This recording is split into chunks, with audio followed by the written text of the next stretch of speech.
Welcome, nutritionradio.org listeners. This is Lonnie Lowry, a university nutrition professor of over 20 years and podcast host of long-running shows like Iron Radio. Come on in. Trends in Science. Hey, everybody. If you're like me, you're interested in both physical and mental performance, including dietary supplements. For the latter, for the cognitive part, you might have heard about lutein. Actually, I'm very interested in that.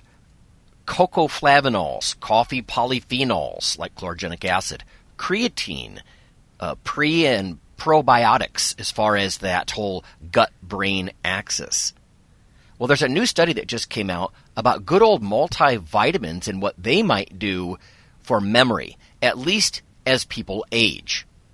This is partly through Science Daily, but I also went and actually pulled the full paper, which is actually behind a paywall for most people, from the American Journal of Clinical Nutrition, just to look at some of the details here. The Science Daily piece is literally from late May of 2023. It is spanking new. Multivitamin improves memory in older adults, study finds. It says taking a multivitamin supplement can slow age-related memory decline, finds a large study led by researchers at Columbia University and Harvard. Many people take vitamins or dietary supplements under the assumption that they will maintain general health, but studies tested the improvement on memory and brain function have been mixed, ergo this study. What's good about it? What's different? Well, the size and the duration. More than 3,500 adults over age 60 randomly assigned to take a multi or a supplement for 3 years. In fact, when we do a deeper dig into the actual paper, there were 4 arms of the study, 4 combinations of actually cocoflavanols and multivitamins.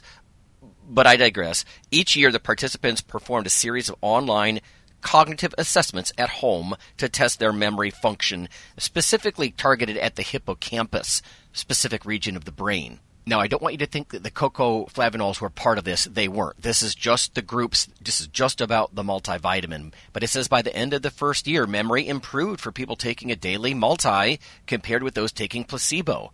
The researchers estimate the improvement, which was sustained over the 3-year period, was equivalent to about 3 years of age-related memory decline. That's pretty slick. And what's even more slick is that results of this new study are consistent with another recent study of more than 2,200 older adults that found that taking a multi improved overall cognition, memory recall, attention, and these effects were especially pronounced in people with cardiovascular disease. In fact, there's a quote here from the study leader, Adam Brickman. There is evidence that people with cardiovascular disease may have lower micronutrient levels, right, vitamins and minerals, that a multi may correct, but we don't really know right now why the effect is stronger in this group, right, of the people with cardiovascular disease. Now, the truth is, cardiovascular disease is a slow, progressive kind of condition. I've got to think by the time you're in your 60s and beyond, an awful lot of people would fall into that category anyway. Now, you might be asking, what's the mechanism? Which vitamin in a multi, right? Because there are many in there. Here's a quote from the first author, Lok Kin Young. He's a PhD postdoc researcher at Columbia. Our study shows that the aging brain may be more sensitive to nutrition than we realized, though it may not be so important to find out which specific nutrient helps slow age-related cognitive decline.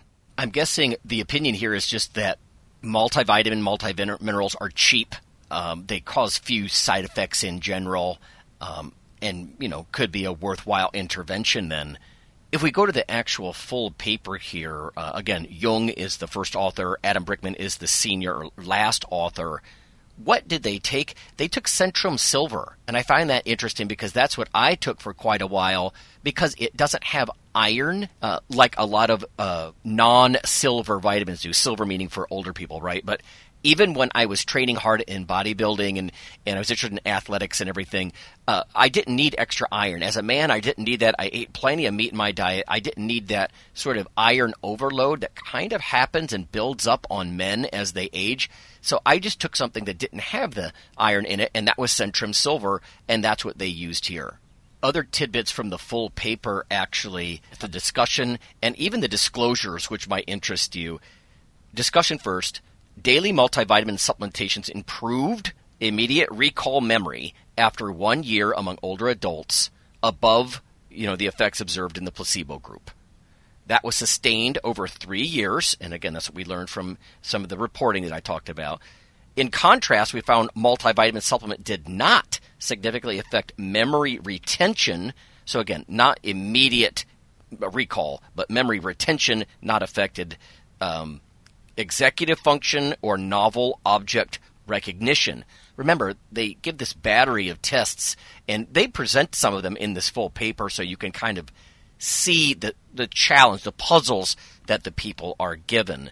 But yeah, and they also underscore this concept that we estimated that the effect of the multivitamin intervention improved memory performance above placebo by the equivalent of 3.1 years of age-related memory decline. That's pretty cool. And they also underscore the cardiovascular thing. In addition to the documented impact on nutritional status, our study provides strong parallel replication of the findings from another study which found benefits for multivitamin / multimineral on global composite cognitive score and on composite scores of memory and executive function in individuals with cardiovascular disease. In other words, a broader impact, a bigger impact that also included other aspects of cognition.